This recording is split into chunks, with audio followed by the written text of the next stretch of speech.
Kendati sudah 15 tahun berlalu, kasus lumpur lapindo hingga kini masih tak kunjung usai. Semburan lumpur panas di lokasi pengeboran lapindo Brantas Ing Kabupaten Sidoarjo menimbulkan kerugian pada berbagai aspek kehidupan baik material maupun moral bagi masyarakat terdampak.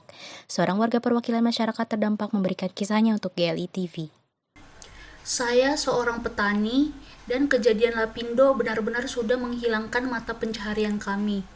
Sampai sekarang, kami sudah 15 tahun bingung ingin memulai pekerjaan baru apa. Tak hanya dari segi ekonomi dan sosial yang dirasakan oleh masyarakat, lumpur lapindo juga mempengaruhi faktor kesehatan. Dr. Aulia SPTHT memberikan penjelasannya.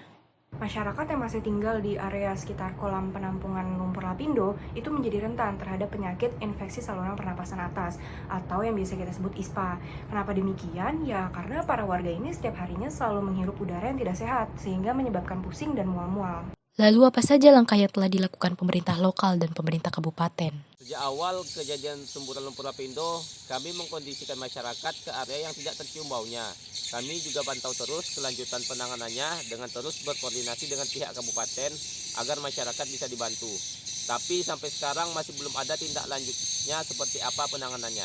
Kalau ditanya total area terdampak itu sangat banyak, sekitar lebih dari 470 hektar, total 8 desa. Rumah hancur ada sekitar 10.000 lebih dan 26.000 lebih warga kami jadi korban. Kami sudah mendorong pemerintah pusat terkait ganti rugi dan pemulihannya.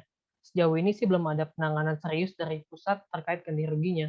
Profesor Nita Safira MSc PhD dari Ikatan Ahli Geologi Indonesia menjelaskan kejadian lumpur lapindo ini diakibatkan oleh fenomena alam yakni bud volcano. Sementara itu, pemerintah pusat menyebutkan bahwa kasus ini berawal dari kebijakan pembangunan yang mengesampingkan aspek lingkungan.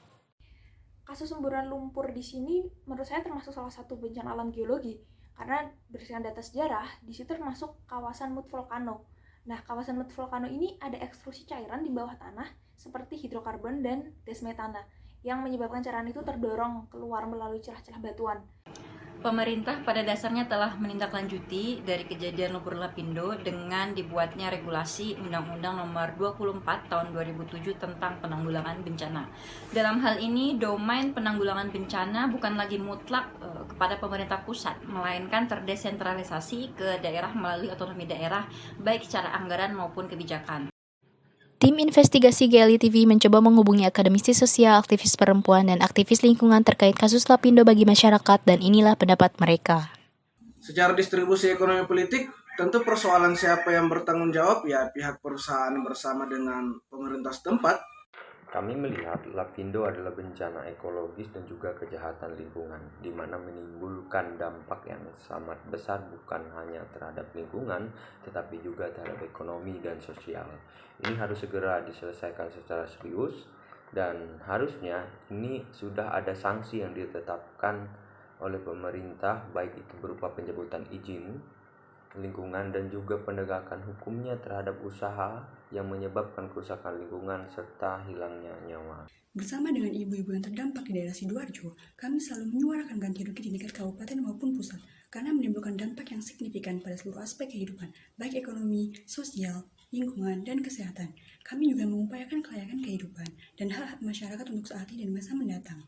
Untuk menemukan titik terang proses hukum yang sedang berjalan saat ini, kami mencoba menghubungi pihak PT Lapindo Brantas, Pemprov Jawa Timur, dan Mahkamah Konstitusi. Beginilah jawaban mereka.